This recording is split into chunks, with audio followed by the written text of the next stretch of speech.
ద్వితీయ ఉపదేశ కాండము గ్రంథము 10వ అధ్యాయము ధ్యానము. ఈ అధ్యాయమున వ్రాయబడిన వచనముల సంఖ్య 22. ఈ అధ్యాయములో ప్రధానముగా చర్చించబడిన ప్రధాన అంశాలు మీ ముందుంచుతున్నాను. తదుపరి వచన ధ్యానం. 10వ అధ్యాయం మొదటి 5 వచనాల్లో దేవుడైన యెహోవా మోషేతో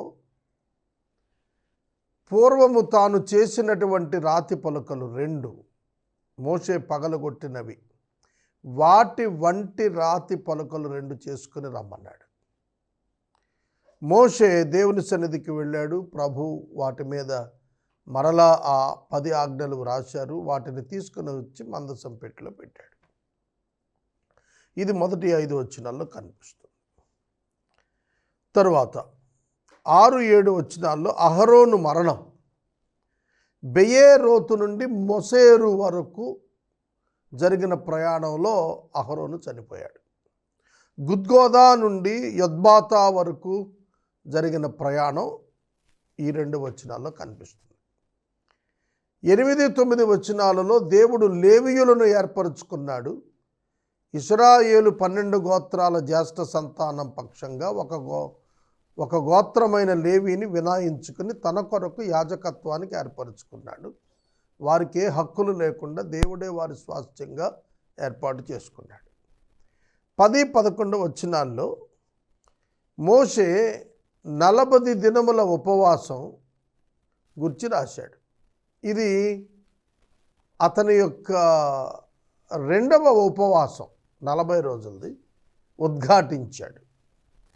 12-13 వచనాల్లో దేవుడు ఇశ్రాయేలీల నుండి కొన్ని విషయాలు ఆశించాడు, రిక్వైర్ చేశాడు. అవేమిటంటే నడుచుట, భయపడుట, ప్రేమించుట, సేవించుట, అనుసరించుట అనేవి.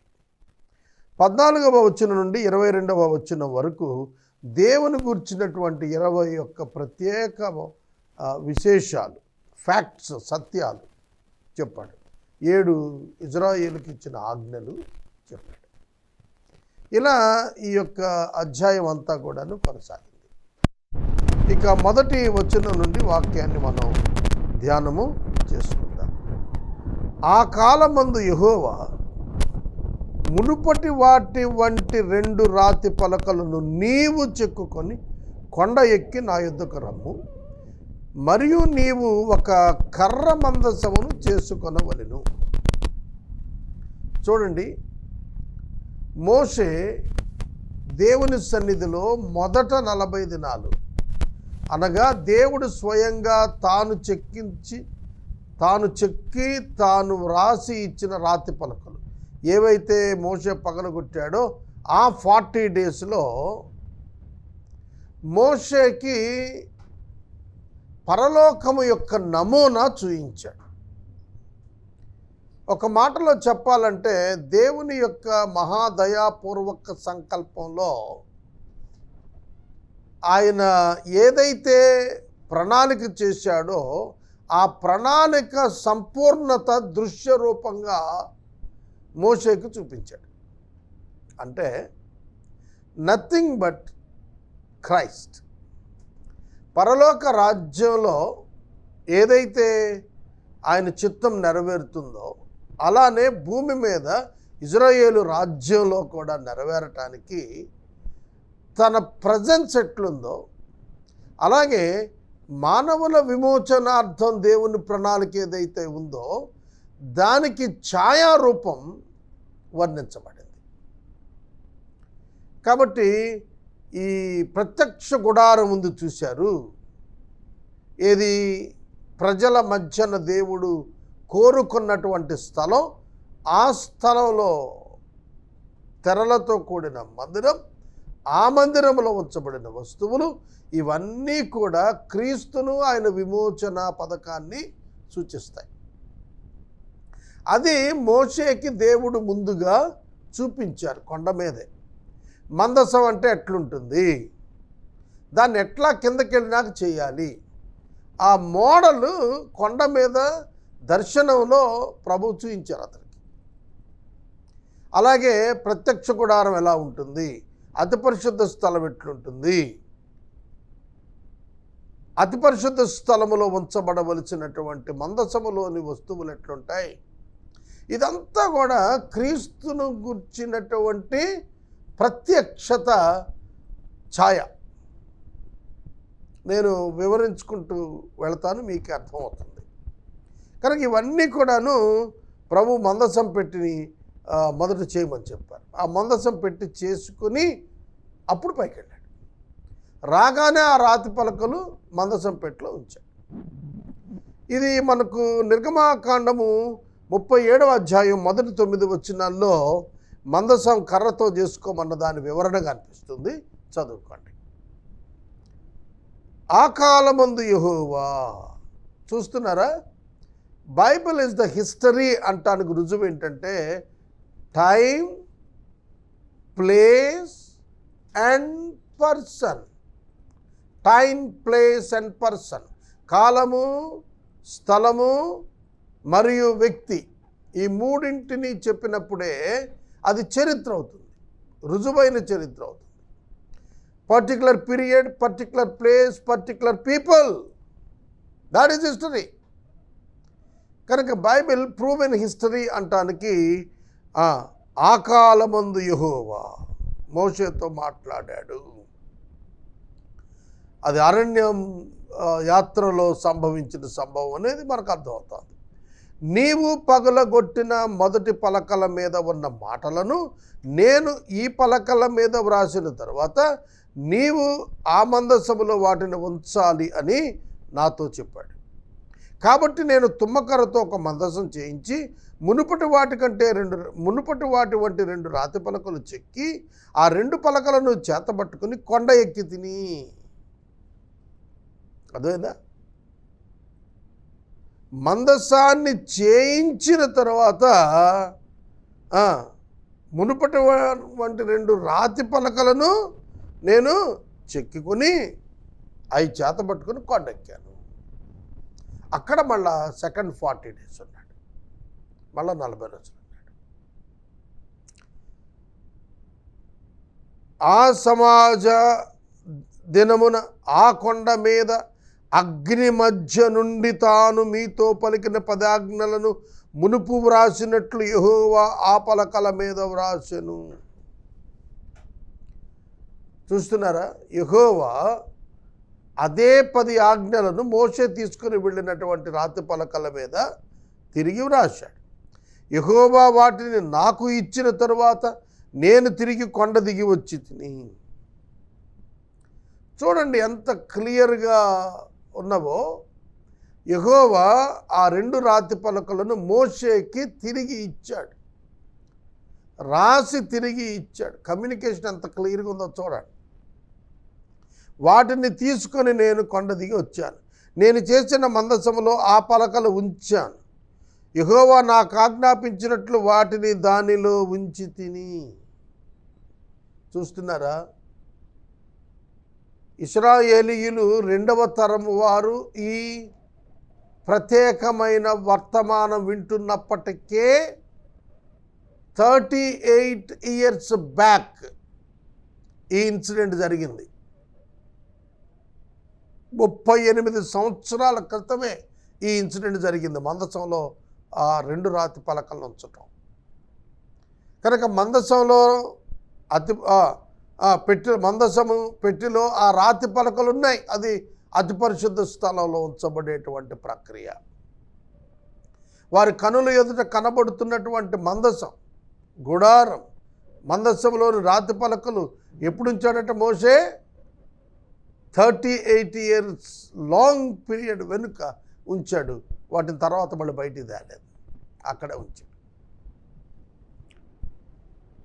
నాకు ఆజ్ఞాపించినట్లు ఉంచి తిని. మీరు ప్రతి పదం బైబిల్లో అర్థం చేసుకోవాలి, పాయింట్అవుట్ చేసుకోవాలి. నాకు ఆజ్ఞాపించినట్లు నేను ఉంచి తిని. As per the commandment of God, as per the word of God, as per the instruction of God, I did it. మనం ప్రతి దినము మనం చేసే ప్రతి పని కూడా దేవుని యొక్క మాట చొప్పున చేసినప్పుడు అది ఫలభరితంగా ఉంటుంది, స్థిరంగా ఉంటుంది. ఇది మనం మర్చిపోకూడదు. ఆజ్ఞ ప్రకారం జీవించటం మోషే తూచా తప్పకుండా పాటించి చూపించాడు. అది మనకు చక్కటి మాదిరి. 6-7 వచనాల్లో ఇశ్రాయేలీయులు యహకానీయులదైన బెయోరోతు నుండి బయలుదేరి మొసేరు వరకు వచ్చినప్పుడు అక్కడ అహరోను చనిపోయి పాతిపెట్టబడెను. అతను కుమారుడైన ఎలియాజరు అతనికి ప్రతిగా యాజకుడు ఆయను. ఈ సందర్భం మనకు సంఖ్యాకాండము గ్రంథము 20వ అధ్యాయములో కనిపిస్తుంది. 20వ అధ్యాయంలో మనకు 22వ వచనం మొదలు 29వ వచనం వరకు ఈ మాటలు ఉన్నాయి. ఇశ్రాయేలీయుల సర్వ సమాజము కాదేశు నుండి సాగి హోరు కొండకు వచ్చారు. యెహోవా ఎదోము పొలిమేరల వద్దన హోరు కొండలో మోషే అహరోనుతో ఇలా సెలవిచ్చారు. అహరోను తన పితరుల యొద్దకు చేర్చబడతాడు. మెరీబా నీళ్ల యొద్ద మీరు నా మాట వెనుక నా మీద తిరుగుబాటు చేసి గనుక ఇశ్రాయేలు దేశమందు ఇతడు ప్రవేశింపడు. నీవు అహరోను కుమారుడైన ఎలియాజరును తోడుకుని హోరు కొండ ఎక్కి అహరోను వస్త్రాలు తీసి అతని కుమారుడు ఎలియాజరుకు తొడిగించు. అహరోను తన పితరులతో చేర్చబడి అక్కడ చనిపోతాడు. యెహోవా ఆజ్ఞాపించినట్లు మోషే చేశాను. అర్థమవుతుందా? అహరోను చనిపోవటానికి కారణం మెరీబా జలముల యొద్ద వివాదము. మెరీబా జలముల యొద్ద ఏం చేశారు? మోషే అహరోనులు ప్రజలతో అన్నారు, మీ కొరకు మేము ఈ బండ నుండి నీళ్లు రప్పించవలెనా. సంఖ్యాకాండము 20వ అధ్యాయము 11వ వచనములు అంటాడు. 10-11 వచనాల్లో ఇశ్రాయేలీ ప్రజలను పోగు చేసి, ద్రోహులారా వినండి, which God don't like it. ద్రోహులారా అని పిలవచ్చా ఒక సేవకుడు దేవుని సమాజాన్ని? ద్రోహులారా వినండి, నేను నా బైబిల్లో రెడ్డింగ్తో నేను రౌండప్ చేశాను ఈ మాటలు. ఈ బండ నుండి మీ కొరకు నీళ్లు రప్పింపవలెనా? ఎవరు రప్పిస్తారు? దేవుడు రప్పిస్తాడు. కానీ వీరిద్దరు అంటున్నారు, మేము రప్పింపవలెనా. They are taking the place of God. దేవుని యొక్క స్థానాన్ని వీరు దొంగిలిస్తున్నారు. మోషే చెయ్యెత్తి 2 మార్లు తన కర్రతో ఆ బండను కొట్టగా నీళ్లు సమృద్ధిగా ప్రవహించెను. చూడండి, కర్రను బండ మీద 2 మార్లు కొట్టాడు. దేవుడు బండతో మాట్లాడమన్నాడు. 8వ వచనంలో నీవు ఆ బండతో మాట్లాడము, అది నీళ్ళిచ్చును. అయితే మోషే 2 సార్లు కొట్టాడు. అవిధేయత. మాట్లాడమన్నది మాట్లాడకుండా కొట్టాడు బండను. ఒకసారి కాదు, 2 సార్లు కొట్టాడు. Double disobedience. అంతేకాకుండా మేము రప్పించాలా అని దేవుని స్థానాన్ని దొంగిలించాడు. ఇక్కడ మీరు ఒక మాట గుర్తించాలి. ఈ బండ క్రీస్తు అన్నాడు కొరింథీ పత్రికలో పౌలు గారు. ఆ బండ క్రీస్తే అన్నాడు. క్రీస్తు అను బండ బ్రద్దలైనప్పుడు, అనగా ఆయన కొట్టబడినప్పుడు సిలువలో ధారగా ప్రవహించిన జీవజలం, క్షమాపణ, నిత్యజీవం ప్రవహించింది. ఇక 2వ మారు సిలువ వేయనక్కరలేదు యేసుక్రీస్తును. ఆయన సన్నిధిలో క్షమాపణ కోరుకుంటే చాలును. 1 క్రీస్తు సిలువ వేయబడుట, 2వది క్రీస్తు నామమున క్షమాపణ కోరట. కనుక రక్షణార్థమై జీవించున్నట్లు యేసుక్రీస్తు ప్రభు ఒక్క పర్యాయం సిలువ మీద సంపూర్ణ కార్యం నెరవేర్చాడు. మరొక బలి అవసరం లేదు. దాని అర్థం ఏంటి? ఒకసారి బండ మీద కొట్టాడు, అప్పుడు వారికి నీరు వచ్చింది. మళ్ళీ 2వ పర్యాయం బండను కొట్టనక్కర్లేదు. మాట్లాడితే చాలు, అంటే ప్రార్థన చేస్తే చాలు యేసయ్య నామములో. God will give us the forgiveness. పాపమునకు కావలసిన ప్రాయశ్చిత్తం సిలువలో జరిగింది. నీ బాధ్యతగా నీ పాపాన్ని గుర్తించి పరిశుద్ధాత్మ నీకు ఒప్పించినప్పుడు ఒప్పుకొని దాన్ని క్షమించమని అడిగితే చాలు. There is no need of cross again. ఈ ప్రిన్సిపల్ ఇక్కడ దేవుడు అప్లై చేశాడు. అందుకని రెండవ మారు కొట్టడం అవిధేయతను సూచిస్తుంది, కృపాధారాన్ని అవమానపరచడం. అందుకు దేవుడు అహరోను మరణిస్తాడు అని చెప్పాడు. అహరోనే కాదు, మోషేకు కూడాను కనాను ప్రవేశం నిషిద్ధం చేయబడింది ఆ సమయానికి వారితో పాటు. ద్వితీయోపదేశకాండము 10వ అధ్యాయము 6వ వచనంలో అహరోను చనిపోయి అక్కడనే పాతి పెట్టబడ్డాడు హూరు కొండ మీద. అతని కుమారుడైన ఎలియాజరు అతనికి ప్రతిగా యాజకుడయ్యాడు. ఇక్కడ మీకు ఒక విషయాన్ని చెప్పాలి. ఇశ్రాయేలునకు ప్రధాన యాజకుడు నిరంతరం ఉండాలి.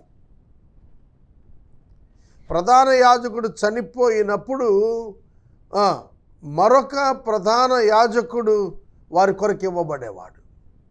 కొంచెం జాగ్రత్తగా వినండి, నేను చెప్తాను. ప్రధాన యాజకుడు సంవత్సరానికి ఒక మారు 7వ మాసం 10వ దినాన ప్రత్యక్ష గుడారం దేవుని మందిరంలో అతి పరిశుద్ధ స్థలములోనికి వత్సరమునకొక్కసారి ఇయర్లీ వన్స్ పశువుల యొక్క రక్తం తీసుకుని ప్రవేశించేవాడు. అది జాతీయ ప్రాయశ్చిత్తా దినం. అది నేషనల్ ఎటోన్మెంట్ డేగా దేవుడు దానిని చూచేవాడు. ఆ దినాన అతడు లోనికి ప్రవేశించేటప్పుడు రక్త ప్రోక్షణం అతడు అతి పరిశుద్ధ స్థలములో మందసము మీద ప్రోక్షించే సందర్భంలో అతడు అంగీకరించబడకపోతే అక్కడ చనిపోతాడు. అతనిని తీసుకొని రావటానికి లోపలికి ఎవడు వెళ్ళకూడదు. అందుకని ప్రధాన యాజకుడు లోపలికి వెళ్ళక మునిపే గంటలను కట్టుకుంటాడు. త్రాడు నడుంక కట్టుకుని త్రాడు వెలుపట వదిలేస్తారు. లోపల గనక అతడు రక్తాన్ని చిమురుస్తూ కదులుతుంటే గంటలు మోగుతాయి. ఒకవేళ గంటలు మోగుట ఆగిపోయిందంటే అర్థం ఏంటంటే దేవుడు అతనిని అంగీకరించలేదు, అతనిని మొత్తాడు, అతను చనిపోయాడని. అప్పుడు ఆ తాడు పట్టుకొని ఆ డెడ్ బాడీ బయటకు లాగాల్సిందే తప్ప ఎవరు లోపలికి వెళ్ళటానికి వీల్లేదు. ఎవడును ఎన్నడూ దేవుని ఎప్పుడును చూచి ఉండలేదు. ఒక్కసారి మందసం పెట్టి అతి పరిశుద్ధ స్థలంలో పెట్టబడిన తర్వాత nobody can see it except a high priest, that to yearly once. సంవత్సరానికి ఒక్కసారి మాత్రమే ప్రధాన యాజకుడు అతి పరిశుద్ధ స్థలంలోనికి వెళ్ళే ఛాన్స్ వచ్చింది. అంతే తప్ప సర్వసాధారణంగా ఏ మానవుడిగా దాన్ని చూడలేడు కన్నుతో. ఇది మనం చూడాలి. తర్వాత అతి పరిశుద్ధ స్థలాన్ని వేరు చేస్తూ ఒక దట్టమైన తెర ఉంటుంది. Even light cannot pass into it. దేవుడే లోపట వెలుగై ఉంటారు తప్ప వెలుపట నుండి వెలుగు ప్రసరించి లోపట వెలుగు ఉండదు. కనుక గాఢాంధకారములో నివసించేటువంటి వెలుగైన దేవుడు ఆ స్థలాన్ని వెలుగుతో నింపుతాడు. కానీ ఇదంతా ఒక ప్రత్యేకమైన ప్రక్రియగా కనిపిస్తుంది మనకు. అహరోను మరణించటం, ప్రధాన యాజకుడి మరణం, ఎలియాజరుకి ఆ వస్త్రధారణ ధరించి ప్రతిష్ఠించటం, ప్రధాన యాజకుడు ఉండటం. కనుక ప్రధాన యాజకుడుగా అహరోను యొక్క శిరస్త్రాణం తీసి ఎలియాజరు అతను 3వ కుమారుడు, నాదాబు అబీహులు చనిపోయారు కదా, ఎలియాజరుకు ఆధిక్యత దక్కింది. ఒక్కొక్క ప్రధాన యాజక వస్త్రం ఒక్కొక్కటి తీసి ఎలియాజరుకు తగిలించిన తర్వాత అహరోను చనిపోయాడు. అయితే ప్రధాన యాజకుడు జీవించున్నాడు. కాబట్టి ఆ దినం నుండి ఇజ్రాయేలు కొరకు ఎలియాజరు ప్రధాన యాజకుడిగా తను జీవించిన కాలం అంతా ఉన్నాడు. అతని వంశంలో నుండే ప్రధాన యాజకులు కంటిన్యూస్గా యేసుక్రీస్తు ప్రభువు కాలం వరకు కూడా వచ్చారు. అందుకని అది అహరోను క్రమం, అహరోను క్రమం. అది అహరోను క్రమం చొప్పున అంటే ఎవ్రీ ఇయర్, సంవత్సరానికి ఒక్కసారి ప్రధాన యాజకుడు అతి పరిశుద్ధ స్థలంలోకి వెళ్ళేటట్లుగా ఆ ప్రధాన యాజకత్వం వారికి ఇవ్వబడింది. ఈ సంగతి ఇక్కడ నేను రిమైండ్ చేయకుండా ఎదరకెళ్ళటం మంచిది కాదని మీకు ఈ వివరణ ఇచ్చాను. ప్రతిగా యాజకుడు అయ్యాడు, యాజకుడు ప్రతిగా యాజకుడు. అహరోను ప్రధాన యాజకుడు, అహరోను తరువాత అతని కుమారుడు ఎలియాజరు అతనికి ప్రతిగా యాజకుడయ్యాడు. He pleads on behalf of people before God. దేవుని ఎదుట ప్రజల కొరకు విజ్ఞాపన చేసేవాడు యాజకుడు. అర్థమవుతుందా? బలి సమర్పించేవాడు యాజకుడు, రక్తాన్ని ప్రోక్షించేవాడు యాజకుడు. ఇది హస్తకృత ఆలయం. హస్తకృతం ఆలయం కాని పరలోకంలో కోడెల రక్తం కాక స్వరక్తంతో ప్రవేశించిన ప్రధాన యాజకుడు యేసుక్రీస్తు ప్రభు. తర్వాత 8వ వచనం, నేటి వరకు జరుగునట్లు యెహోవా నిబంధన మందసమును మోయుటకు, యెహోవా సన్నిధిని నిలుచుటకు, ఆయనను సేవించి ఆయన నామమును బట్టి దీవించుటకు లేవీ గోత్రపు వారిని ఆ కాలమున యెహోవా ఏర్పాటు చేసుకున్నాడు. లేవీయులు జ్యేష్ఠ సంతానానికి ప్రతిగా 12 గోత్రాలలోని జ్యేష్ఠుల పక్షంగా లేవీ గోత్రాన్ని దేవుడు వినాయించాడు, సెపరేట్ చేశాడు. చేసి వాళ్ళకు కొన్ని బాధ్యతలు ఇచ్చాడు. ఏమిటట ఆ బాధ్యతలు? 1 నిబంధన మందసం మోయుట. లేవీ కుమారులు 3, కహాతీయులు, గెర్షోనీయులు, మెరారీయులు అనే 3. ఆ 3కి కూడా ఉన్న విధులన్నీ లేవియాకాండంలో చాలా వివరంగా చెప్పబడ్డాయి. ఆ 3 ఫ్యామిలీస్ ఏమేం పనులు చేయాలో చాలా వివరంగా చెప్పుకుంటూ వచ్చాడు. మోత పనులకు ఎవరు, ఆరాధనకు ఎవరు, శుద్ధి కార్యక్రమాలకు ఎవరు, ఇవన్నీ వివరాలు ఇవ్వబడ్డాయి.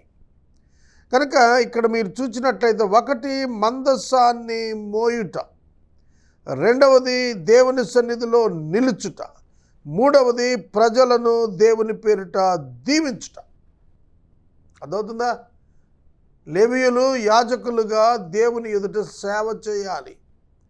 దేవునికి సేవ చేస్తున్నారు, దేవుని ఎదుట సేవ చేస్తున్నారు. వీరు చేయాల్సింది ఏంటంటే ఆ మందసాన్ని మొయ్యాలి, ప్రజలను దీవించాలి, ప్రజల కొరకు దేవుని సన్నిధానములో నిలువాలి. It's very dangerous job. యెహోవా సన్నిధిలో నిలుచుట అంటే a game playing at the power house. ఆ శక్తివంతమైనటువంటి దేవుని యొద్ద నిలుచుట అంటే చాలా పవిత్రంగా, పరిశుద్ధంగా, చెప్పినది చెప్పినట్టు చేస్తూ ఉండాల్సిందే. ఎక్కడైనా తేడా వస్తే చచ్చిపోతారు. కాబట్టి ఈ ప్రక్రియ చాలా అద్భుతమైనటువంటి ప్రక్రియ. 9వ వచనం, కాబట్టి తమ సహోదరులతో పాటు లేవీయులు స్వాస్థ్యమును పొందలేదు. ఏ స్వాస్థ్యము పొందలేదు. కాబట్టి దేనిని బట్టి?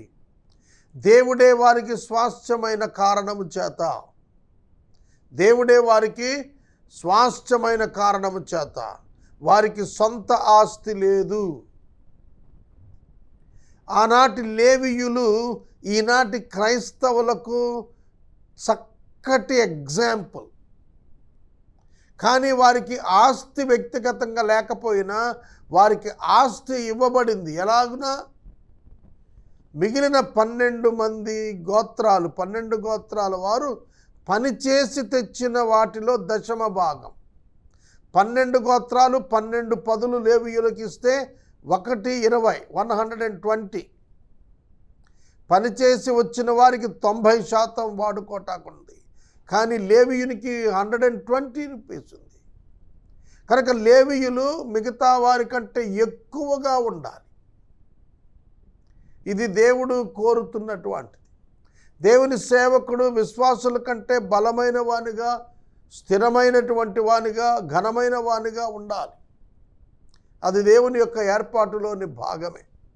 ఆ తర్వాత వారు నివసించేటువంటి ఇండ్లు ఉచితంగా ఇవ్వబడినవే, వారు పొలము చేసుకునేది ఉచితంగా ఇవ్వబడినదే. కనుక వారు పనులు చేయుట కొరకు కాదు, ఆరాధన చేయుట కొరకు తమను తాము ప్రత్యేకించుకున్నారు. వారు దేవుని పక్షముగా దేవుని పేరిట ప్రజలను దీవించటానికే ఉన్నారు. ట్రూ క్రిస్టియన్ కూడాను ఈ విధంగానే ఉంటాడు. ఓల్డ్ టెస్టిమెంట్లో కింగ్స్ వేరు, ప్రీస్ట్స్ వేరు. ఓల్డ్ టెస్టిమెంట్లో పాత నిబంధనలో యాజకులు లేవీయులు, రాజులు యూదా గోత్రం వారు. యెరూషలేమును పరిపాలించిన 19 మంది రాజులు యూదా గోత్రమే. కాబట్టి kings are from Judah and the Levites are from Levi. అయితే న్యూ టెస్టిమెంట్లో వీరిద్దరిని కలిపాడు, యాజకుడును రాజును. యాజకుడును రాజును అనగా దేవుని ఎదుట నిలుచువాడును, ప్రజలకు సంరక్షకుడుగా నిలుచువాడును ఒక క్రైస్తవుడు అవుతాడు. A true Christian is king and at the same time priest. నిజమైన క్రైస్తవుడు ఒకేసారి రాజుగా, యాజకునిగా దేవుని ఎదుట ఉంటాడు. ఇది చాలా ఆశ్చర్యకరమైనటువంటి దీవెనాకరమైన పరిస్థితి. దేవునితో సంబంధం కలిగి దేవుని సేవలో ఉంటాడు, లోకములో తలగా ఉంటాడు. That is the nature of the Christian in new testament. క్రొత్త నిబంధనలోని క్రైస్తవునికి ఇది దేవుడిచ్చిన మహాకృపావరం. అయితే మనం దానిని అర్థం చేసుకోలేదు, మన జీవితాల్లో ఆ పవర్ కనపడటం లేదు. నేను ఈ వచనం దగ్గర ఇంత వివరణ ఇచ్చాను మీకు. ఇక 9వ వచనంలో ఏ స్వాస్థ్యం వారు పొందలేదు, యెహోవా వారితో చెప్పినట్లు యెహోవా వారికి స్వాస్థ్యము. కనుక మనం భూమి మీద దేనిని మనం స్వాస్థ్యంగా భావించాం, దేవుడే మనకు స్వాస్థ్యం. ఇది కేవలం దైవ సేవకులకే వర్తిస్తుంది అనుకోకండి పొరపాటున. ఇది క్రైస్తవులందరికీ వర్తిస్తుంది. ఏ క్రైస్తవుడు తన కొరకు భూమి మీద బతకడు. తనను బ్రతికించిన, రక్షించిన దేవుని కొరకు భూమి మీద బ్రతుకుతాడు. లోకస్తులు లోకం కొరకు బ్రతుకుతారు, కానీ దేవుని ప్రజలు దేవుని కొరకే ఈ భూమి మీద బ్రతుకుతారు. వారి గోల్స్ వేరు, వారి యొక్క గమ్యము వేరు. ఇది మీరు గుర్తించాలి. 10వ వచనం 11వ వచనంలో తను చేసిన ఉపవాసం గురించి చెప్తున్నాడు. 40 రోజుల ఉపవాసం. నేను మునుపటి వలె 40 పగళ్ళు 40 రాత్రులు కొండ మీద ఉండగా యెహోవా ఆ కాలమున నా మనవి ఆలకించి నిన్ను నశింపచేయుట మానివేశాడు. దీని వివరణ నేను 9వ అధ్యాయంలో ఇచ్చాను. 40 రోజులు ఎందుకు పడుతుందండి ఆ రాతి పలకల మీద రాసి ఇవ్వటానికి? దేవుని యొక్క ఆగ్రహం మానుకునేటట్లు మోషే అక్కడ బ్రతిమలాడాడు. He took 40 days to convince God. దేవుడు ఆయన మనవిని వినటానికి, మోషే మనవిని వినటానికి అంత టైం పట్టింది. అంత ఆగ్రహం, దేవుడు కోపోద్రేకం తగ్గించుకున్నాడు. 11వ వచనం, మరియు యెహోవా నాతో ఇట్లు అనెను, ఈ ప్రజలు నేను వారికి ఇచ్చేదనని వారి పితరులతో ప్రమాణము చేసిన దేశమున ప్రవేశించి స్వాధీనపరుచుకున్నట్లు నీవు లేచి వారి ముందర సాగుము అని చెప్పాడు. గమనిస్తున్నారా? God allowed Moses to be the leader and walk before the people of God. దేవుని ప్రజల ఎదుట నాయకుడిగా నిలిచి వారి ఎదుట నడవమనేటువంటిది దేవుడే అతనికి ఇచ్చినటువంటి బాధ్యత.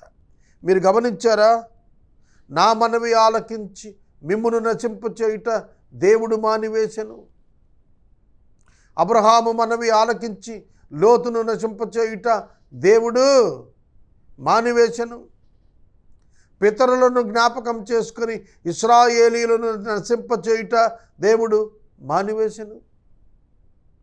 కనుక impact of the prayer of righteous, నీతిమంతుని యొక్క ప్రార్థన మనఃపూర్వకమైనదై మహాబలము కలిగినదై ఉంటుందని వాక్యం చెప్తాను. అది నెరవేరేది. కనుక అడగండి ఇవ్వబడుతుంది అని దేవుని యొక్క ప్రిన్సిపల్ ఇక్కడ కనబడతాను. అడుగు ప్రతివాడు పొందుతాడు అన్నాడు. న్యూ టెస్ట్మెంట్లో కొండ మీద ప్రసంగంలో దేవుడు అడిగేవానికి ఇచ్చేవాడుగా కనబడుతున్నాడు. అడగండి ఇవ్వబడుతుంది. అనేకులు అడగకయే పొందలేకపోతున్నారు. You need to pray more and more. నువ్వు అత్యధికంగా ప్రార్థించాలి. నీ కొరకే కాదు, ప్రజల కొరకు ప్రార్థించాలి. ఇవాళ క్రైస్తవుని ప్రార్థన కుటుంబం వరకే ఆగిపోతోంది, తన సొంత వారి వరకే ఆగిపోతోంది. No, beyond that you need to pray.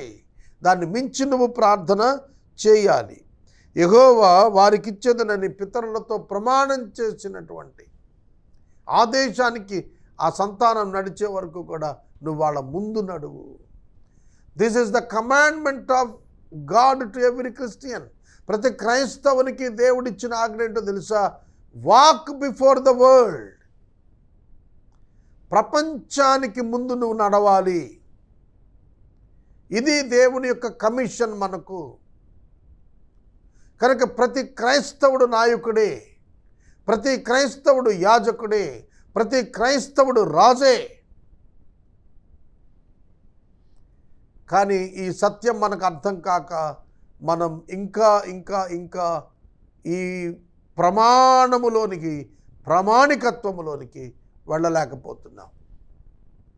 We are not up to the God's measurement. దేవుని యొక్క ప్రమాణములోనికి రాలేకపోతున్నాం.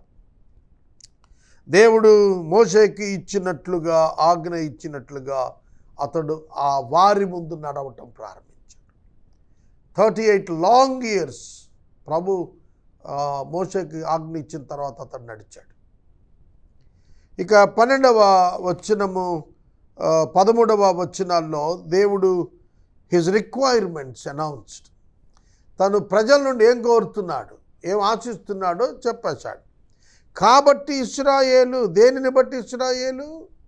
నిన్ను నేను ఏర్పరచుకున్నాను కాబట్టి ఇశ్రాయేలు, నీ దేవుడైన యెహోవాకు భయపడు. నెంబర్ 1.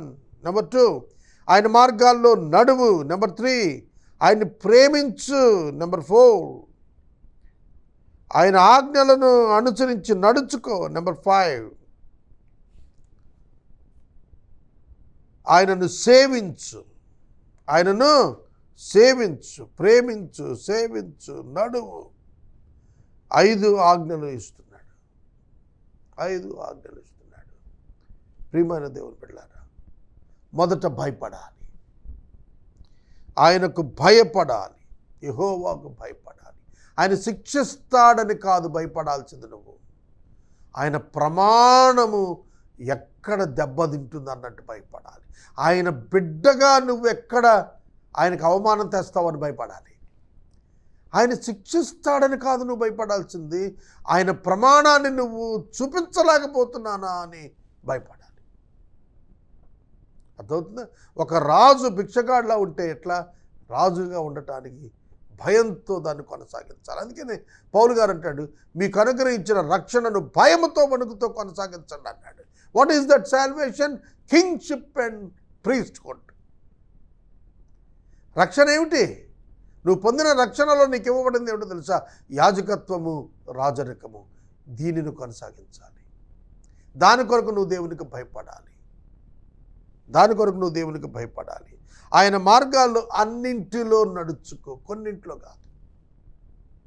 ఆయన మార్గాలు అన్నింటిలో నడవాలి. 3, ఆయనను ప్రేమించాలి.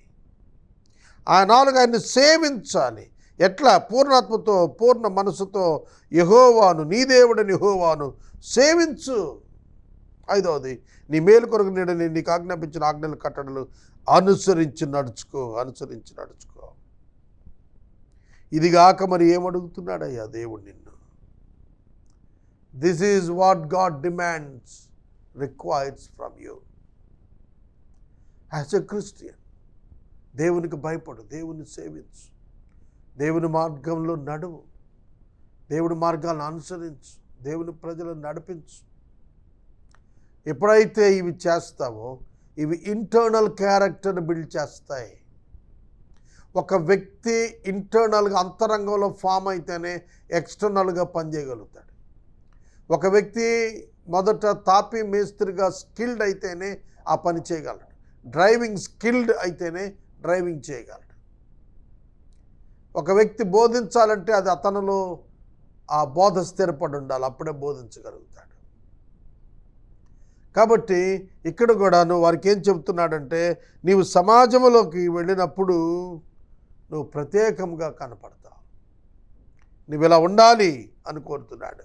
అయితే యెహోవా నీ పితరులను ప్రేమించి వారి యందు ఆనందపడి సమస్త జనములలో వారి సంతానమైన మిమ్మును నేటి వలె ఏర్పరుచుకున్నాడు. మిమ్ములను ఏర్పరుచుకోవటానికి కారణం ఏమిటో తెలిసిన, ఆయన పితరులను ప్రేమించి చేసిన నిబంధన, పితరుల యందు ఆనందపడి చేసిన నిబంధన. పితరుల యందు ఆనందించాడు. హెబ్రీ పత్రిక 11వ అధ్యాయం ఆ పితరుల జాబితానిచ్చింది. వారి యొక్క విశ్వాస జీవితం యందు ఆనందించాడు. అట్టి వారికి దేవుడునని అనిపించుకొనుటకు దేవుడు సిగ్గుపడడు. హెబ్రీ పత్రిక 11వ అధ్యాయంలో రాస్తున్నాడు, అట్టివారికి, ఎట్టివారికి? అబ్రహాము, ఇస్సాకు, యాకోబు, నోవాహు, మోషే, అహరోను, హానోకు, ఇట్లా పేర్లన్నీ ఇస్తూ వచ్చి దానియేల్ వరకు ఇస్తూ అంటాడు, ఇట్టివారికి దేవుడని అనిపించుకున్నట్టుకు ఆయన సిగ్గుపడేవాడు కాదు. చూస్తున్నారా ప్రియమైన దేవుని బిడ్డలారా, కారుపాటి శాంతి సాగర్ యొక్క దేవుడునని అనిపించుకున్నట్టుకు దేవుడు సిగ్గుపడువాడు కాడు అని ప్రకటించాలి అంటే నాలో ఆ జీవితం ఉండాలి. నేను దేవునికి సిగ్గు కలుగు చేసే బ్రతుకు బ్రతికితే దేవుడు అలా చెప్పలేడు నన్ను గురించి. నా సేవకుడైన యోబును చూచితివా? సాతానుని ఎదుట దేవుని అతిశయం ఒక్కసారి ఆలోచించండి. కాబట్టి మనలను ఏర్పరచుకోవటంలో దేవుని యొక్క ప్రణాళిక ఆయన వాగ్దానాన్ని బట్టి, ఆయన దయాపూర్వక సంకల్పాన్ని బట్టి జరిగింది. 16వ వచనము మనకు, కాబట్టి మీరు సున్నతి లేని మీ హృదయమునకు సున్నతి చేసుకొని ఇక మీదట ముష్కరులు కాకుండా హృదయ సున్నతి. ఇశ్రాయేలీయులకు దేవుడు సున్నతి ఆచారాన్ని ఇచ్చాడు. ఎక్కడ? అబ్రహాముతో దేవుడు చెప్పాడు, నీవును ఇష్మాయేలును నీ ఇంట ఉన్న పనివారును అందరూ సున్నతి పొందండి అన్నాడు. ఏకకాలమున ఒకే దినమున వారందరూ సున్నతి పొందారు.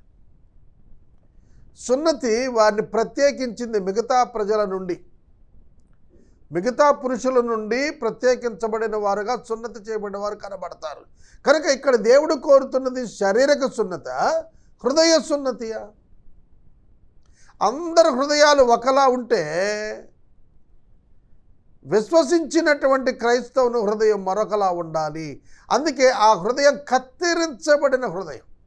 సున్నతి కత్తిరించబడిన చర్మం, హృదయ సున్నతి కత్తిరించబడిన హృదయం. అంటే it is specially moulded according to his plan and word. దేవుని యొక్క ప్రణాళిక వాక్కుల చొప్పున ఈ యొక్క హృదయము మార్చబడింది, మోల్డ్ చేయబడింది, సిద్ధం చేయబడింది. అంతేకాదు అది అమర్చబడింది అనేది మనకు తెలుస్తుంది. అందుకనే మారు మనసు పొందినవాడు వేరు, మారు మనసు పొందని వారు వేరు. ఈ లోకంలో మారు మనసు పొందని వారు, మారు మనసు పొందినవారు రెండు గుంపులు. హృదయ సున్నతి పొందినవారు, హృదయ సున్నతి పొందని వారు. శరీర సున్నతి నిమిత్తమే లేదు, దానివల్ల ప్రయోజనం లేదని పౌలు గారు చాలా తేటగా చెప్పారు. శారీరక సున్నతి వలన ప్రయోజనం ఏమిటి? దానివల్ల ప్రయోజనం ఏమీ లేదు. అది కేవలం శరీరానికి సంబంధించినటువంటిదే. కానీ హృదయ సున్నతి అతి ప్రాముఖ్యమైనది మరియు దేవుడు కోరినటువంటిది. కనుక దేవుని యొక్క వాక్యంలో పరిశుద్ధుడైన పౌలు ఈ విషయాలను చాలా తేటగా రాశాడు. గలతీ పత్రిక 6వ అధ్యాయము 12వ విషయములో సున్నతిని గురించి మాట్లాడాడు. సున్నతి పొందవలనని మీరు బలవంతం చేస్తున్నారు అంటూ అక్కడ గలతీయులలోని కొందరిని హెచ్చరిక చేశాడు. అలాగే ఎఫెసీ పత్రిక 2వ అధ్యాయంలో 11వ వచనంలో కూడా సున్నతిని గురించి మాట్లాడాడు. సున్నతి పొందుట ఎందైనను పొందకపోవుట ఎందైనను ఏమీ లేదు, హృదయ సున్నతి ప్రధానమైనటువంటిది. అందుకనే ద్వితీయోపదేశ కాండంలోనే 10వ అధ్యాయం 16వ వచనంలో మీరు సున్నతి లేని మీ హృదయమునకు సున్నతి చేసుకొని ఇక మీదట ముష్కరులు కాకుడి. హృదయ సున్నతి ఇర్మియాకు చెప్పబడినటువంటిది. అది హృదయం అనేది పలక మీద వ్రాయబడినటువంటిది. మాంసయుక్తమైన దేహమందు సున్నతి వలన ప్రత్యేకత కాదు దేవుడు కోరుతోంది, అంతరంగమందు ప్రత్యేకత కోరుతున్నాడు ప్రభు.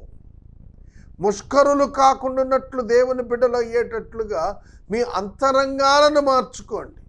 That is more important. ఎందుకంటే మనకి మోషే కాలంలో సున్నతి కనిపిస్తుంది. ఆఖరికి మోషే పెద్ద కుమారుడు గెర్షోనుకు అతని యొక్క భార్య, మోషే గారి భార్య, ఆమె సున్నతి చేసి రక్త సంబంధమైన పెనిమిటివయ్యావని మోషేని గురించి చెప్పింది. సిపోరా గారు ఆ కార్యం చేశారు నిర్గమకాండాల. మోషే ఐగుప్తుకు వెళ్ళకముందు యెహోవా అతనిని చంపజూచినప్పుడు ఆమె ఆ కార్యం చేసి మోషేను బ్రతికించుకుంది. కాబట్టి ఇక్కడ సున్నతి అనేటువంటిది ఓల్డ్ టెస్టిమెంట్లో ఒక భౌతిక ఆచారంగా కనపడుతూ అంతరంగ సంబంధమైన సున్నతికి మాదిరిగా అది కనిపిస్తుంది. కాబట్టి 16వ వచనం హృదయ సున్నతి ఓల్డ్ టెస్టిమెంట్లోనే దేవుడు వారికి చెప్పాడు. It's not new testament term, it is old testament term. భౌతిక సున్నతి ఈ హృదయ సున్నతికి మాదిరి. 17 ఏలయనగా నీ దేవుడని యెహోవా పరమదేవుడును పరమ ప్రభువునై ఉన్నాడు. ఆయన మహాదేవుడు, పరాక్రమవంతుడు, భయంకరమైన దేవుడు. ఆయన నరుల ముఖము లక్ష్య పెట్టనివాడు, లంచము పుచ్చుకొననివాడు. గాడ్స్ యాట్రిబ్యూట్స్ ఇక్కడ మనకు కనిపిస్తున్నాయి. Who is our God? మన దేవుడు ఎవరు? చూడండి, చాలామంది మేము భారతదేశంలో ఉన్నాం. భారతదేశంలో ఒక్కొక్క డిపార్ట్మెంట్కి ఒక్కొక్క దేవుడు. ఎడ్యుకేషన్కి ఒక దేవుడు, అలాగే హెల్త్కి ఒక దేవుడు, వర్షానికి ఒక దేవుడు, ఎండకు ఒక దేవుడు, చావుకు ఒక దేవుడు, స్వస్థతకు ఒక దేవుడు, ఇట్లా రకరకాల దేవుడు.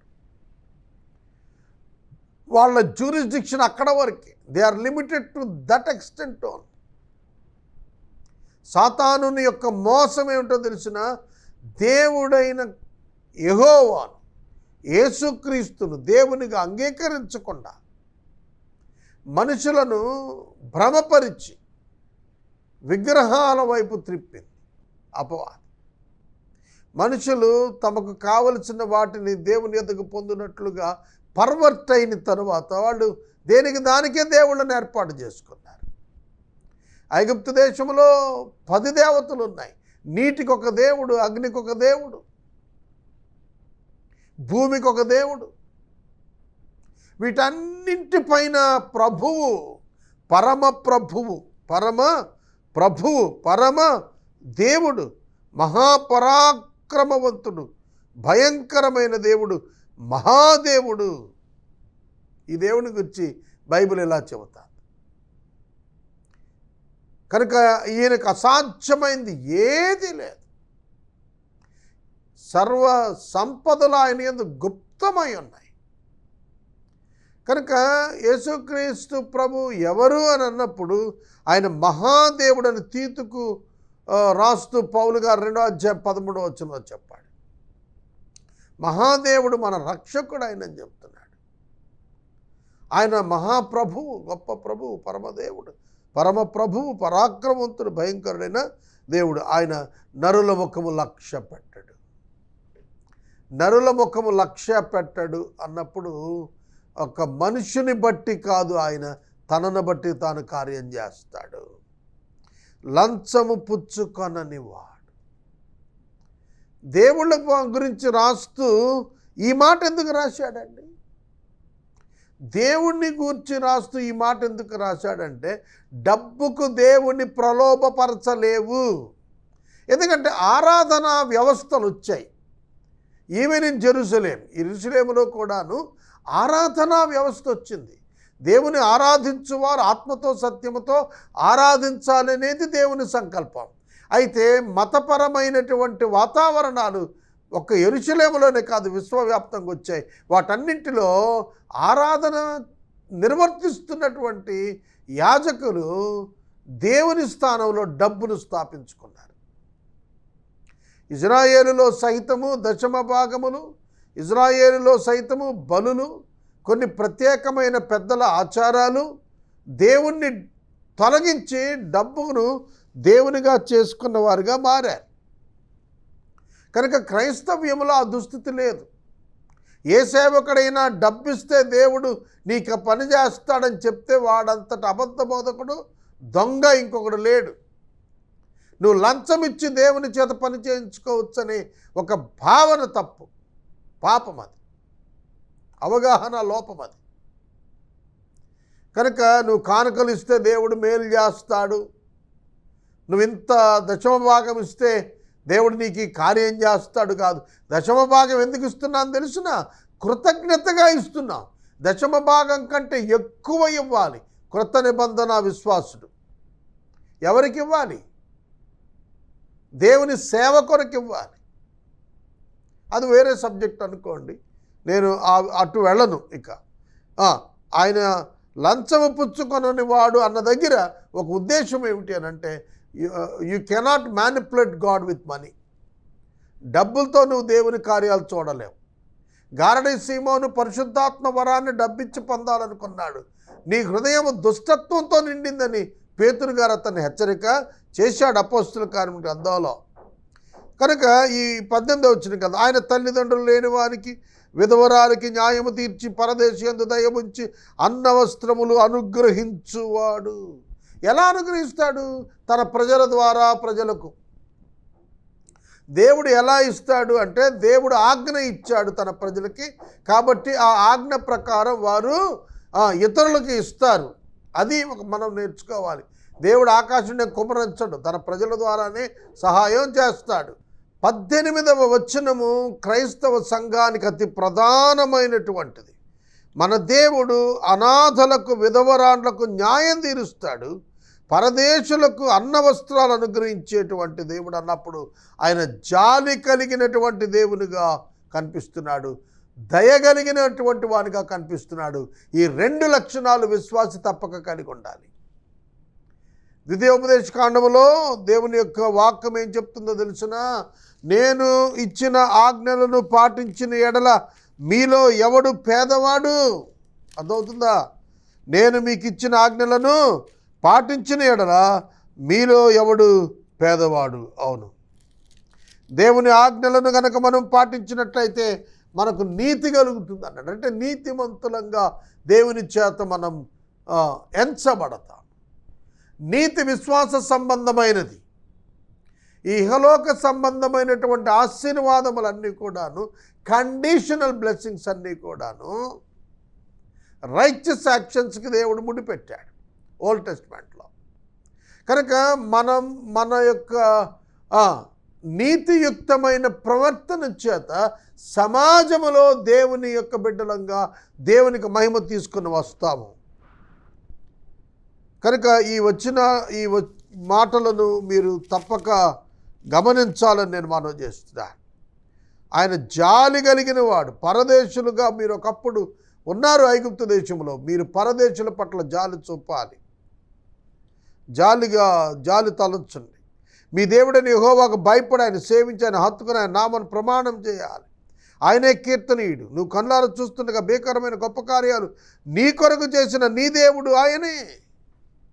ఆనాడే కాదు, ఈనాడు కూడా నీ జీవితంలో దేవుడు గొప్ప కార్యాలు చేస్తున్నాడు. నీ పితరులు 70 మంది ఐగుప్తుకు వెళ్ళి ఇప్పుడు నీ దేవుడిని యెహోవా ఆకాశ నక్షత్రాలు నిన్ను విస్తరింపజేసి ఉన్నాడు. 70 మందే వెళ్ళారు. యోసేపు ప్రధానమంత్రిగా ఉన్నప్పుడు యాకోబు, అతని యొక్క కుమారులు మరియు అతని యొక్క మనుమలు అందరూ కూడాను యోసేపు యొక్క మాట చొప్పున ఐగుప్తు దేశానికి ఆహ్వానం పొందినప్పుడు దేవుడు యాకోబుతో చెప్పాడు, నువ్వు ఐగుప్తు దేశానికి వెళ్ళు అని చెప్పి దేవుడు చెప్పాడు.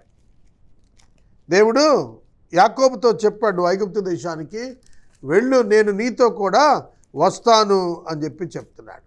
ప్రియమైన దేవుని బిడ్డలారా, ఆ మాట చొప్పున అక్కడికి వారు వెళ్ళారు. అలా వెళ్ళినటువంటి వారి యొక్క సంఖ్య 70 మందిగా దేవుని యొక్క వాక్యం మనకు జ్ఞాపకం చేస్తుంది. చూడండి, ఆదికాండం 46వ అధ్యాయము 26వ వచనము మొదలుకొని ఈ 70 మంది యొక్క వివరము మీకు కనిపిస్తుంది. ఇక్కడ 66 మంది యాకోబు కుమారులు మనుమలు లెక్కదేలారు. 67వ వాడు యాకోబు, 68 యోసేపు, 69 70 ఎఫ్రాయిము, మనష్షే అనేది మీకు చాలా స్పష్టంగా అర్థమవుతుంది. అతని యొక్క కుమారుల యొక్క సంఖ్య 46వ అధ్యాయంలో అతని మనవళ్ళ సంఖ్య ఇచ్చాడు. ఇది మనకు చాలా స్పష్టంగా మీరు 70 మంది వెళ్ళారు. ఎంతమంది వెళ్ళారు? 70 మంది వెళ్ళారు.